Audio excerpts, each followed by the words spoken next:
الرحمن علم القرآن خلق الإنسان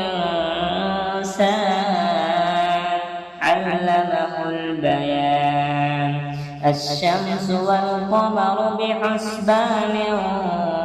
والنجم والشجر يسجدان والسماء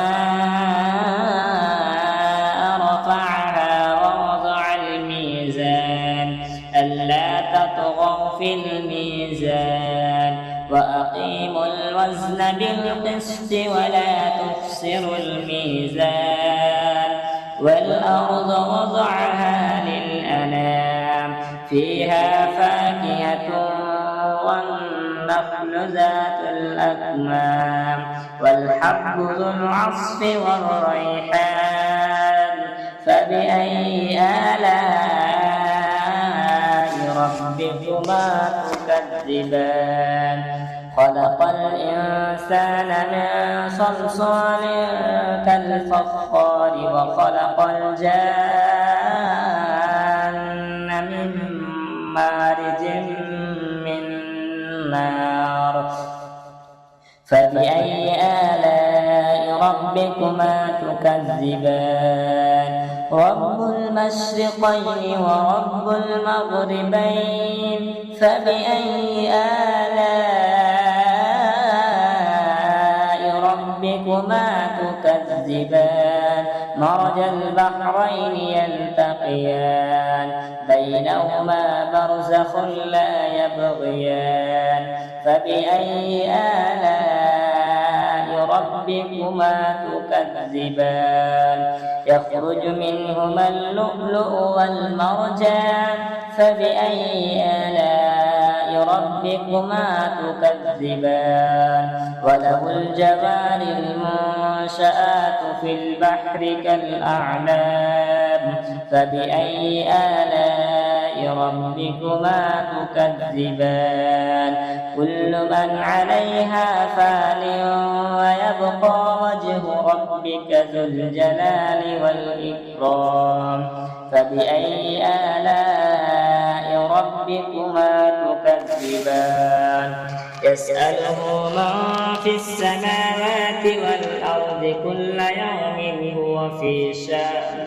فبأي آلاء ربكما تكذبان سنفرغ لكم أيها الثقلان فبأي آلاء ربكما تكذبان يا معشر الجن والإنس إن استطعتم أن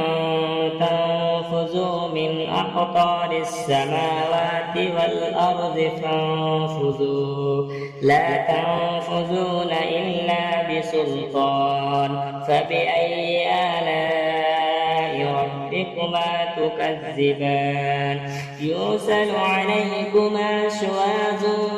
من نار ونحاس فلا تنتصران فبأي آلاء ربكما تكذبان فإذا انشقت السماء فكانت وردة كالدهان فبأي آلاء ربكما تكذبان فيومئذ لا يسأل عن ذنبه إنس ولا جان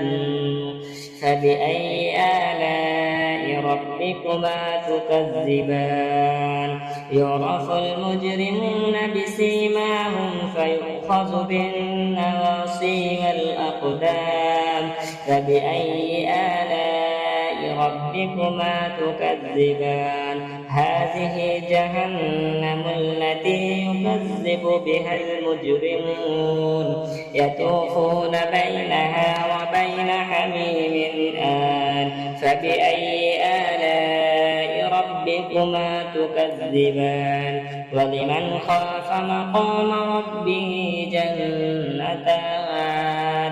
فبأي آلاء ربكما تكذبان ذواتا أفنان فبأي آلاء ربكما تكذبان فيهما عينان تجريان فبأي آلاء ربكما تكذبان فيهما من كل فاكهة زوجان فبأي آلاء ربكما تكذبان متكئين على فرش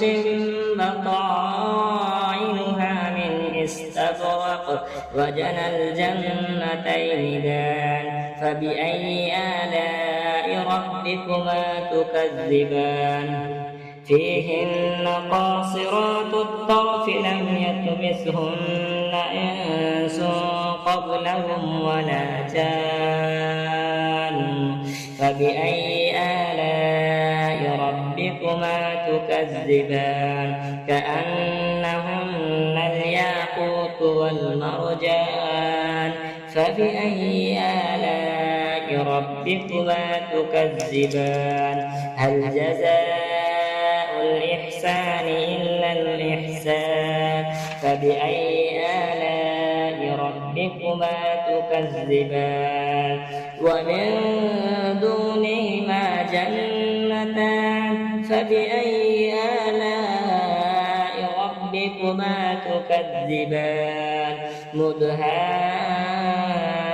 مدهامتان فبأي آلاء ربكما تكذبان فيهما عينان نضاختان فبأي آلاء ربكما تكذبان فيهما فاكهة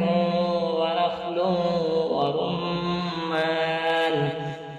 فبأي آلاء ربكما تكذبان فيهن خيرات حسان فبأي آلاء ربكما تكذبان حور مقصورات في الخيام فبأي آلاء ربكما تكذبان لم يطمثهن إنس قبلهم ولا جان فبأي آلاء ربكما تكذبان متكئين على رفرف خضر